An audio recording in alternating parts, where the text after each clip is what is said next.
Hey guys, I know I'm meant to be doing my 3 deadlines in 10 hours of sleep series, but yesterday was out, didn't do much. I planned to do another essay today, but I forgot that I had the mental health consultation, so I went to that.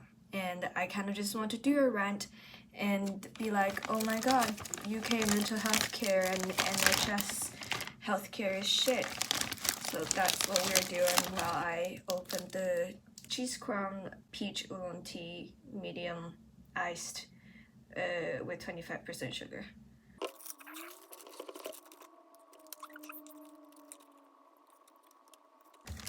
But yeah, I think I've talked to you about problems earlier in one of my vlogs, but basically the problem is I have anxiety and depressive episodes and problems with sleeping and stuff. And especially with sleep apnea, because it's caused from stress.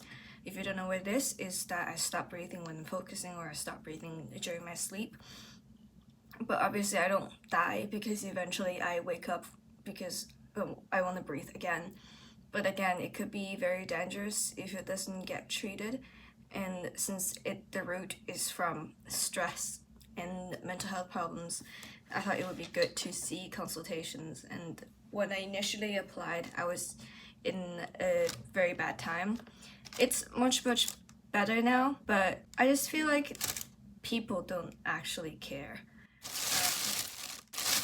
And I'm not talking about school because I'm still on the waiting list, so I haven't had my consulting sessions, so I can't say anything shit about it. But the school recommended me to get a diagnosis from the NHS, and the NHS told me you shouldn't get a diagnosis, kind of just because your problems aren't big enough. And because of that, it's not worth getting a diagnosis. And I'm just like, this is not how things are supposed to be done. This is the bento I got. But yeah, the first consultation I was feeling terrible, and I talked about my sleep apnea and all the stress and depressive episodes and stuff. And they're like, well, you're sleeping well and you're eating well, right? And you don't have suicidal thoughts, right? I was like, not yet, unless things get worse. And they're like, okay, we'll book you a second consultation appointment, which is this one, like a month later. For the school one, I could be on the waiting list for 2 months or more. So I feel like that is so shit. If somebody's going through stuff, it would be very difficult for them to open everything up to you on the first consultation, even though they could be experiencing something worse. Like, I'm lucky because I haven't experienced that yet, but I feel like somebody else could have. And if they had a problem in the communication and make you think that it's not that severe, but they actually are, and you don't bother to investigate that at all, that could just be really bad to them. I say that. And I feel like that's really irresponsible. I feel like they just stare into your eyes with their blue eyes and their long, pretty blonde hair, and you'd be like, how are you feeling? And the eyes are very soulless, and you could just kind of sense that they don't really care. They just want you to say, I'm okay, so you can go home. And I know people are going to say, oh, maybe NHS isn't for that stuff, and it's like a free healthcare system for people. It's not true for international students. I paid a lot of international health insurance to go to NHS. And I was meant to be fine, but I waited for my appointment for like, I don't know, 20, 30 minutes. And the whole consultation was just less than 5 minutes long because she just wanted me out of that room so bad and be like, you're good?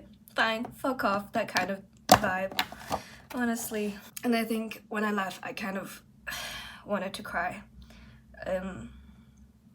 So yeah. To be honest, I kind of got very disappointed at some point. Not only the attitude, but also the length of the time you have to wait.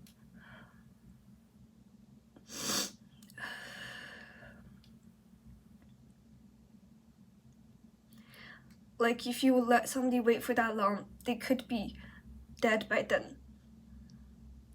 You know what I mean?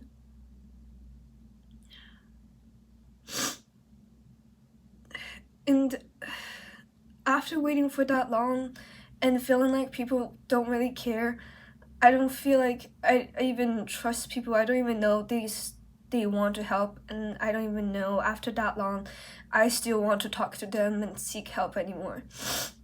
But not being a great week, but I think I feel better than before. Well, you can only eat food if you live. And I'm hoping this is good food. If this is good food, then life is worth living.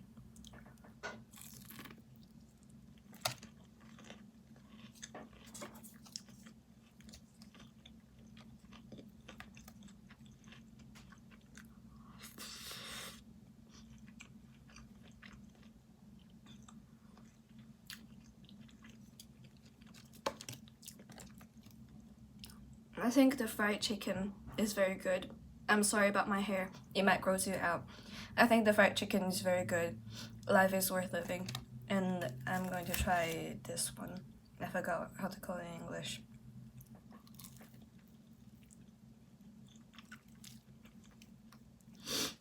I think this is also pretty good.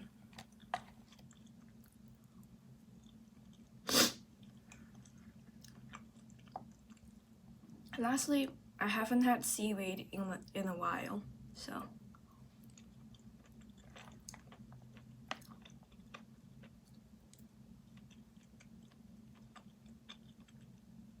Very much worth living. And I had pizza earlier. I haven't cooked this week really, because a lot of deadlines and I'm just stressed.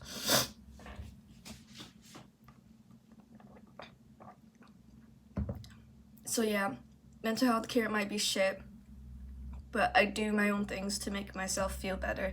And even with therapy, like I had earlier, a lot of that weight lies on yourself to help yourself. This is just a small rant. Ignore me. Ignore this video. Ignore what I said about NHS. I don't want to be a terrible person. Do not hate on the health system. Even though I'm going to keep hating on it. Yeah. I'm gonna eat. Bye. You can do this.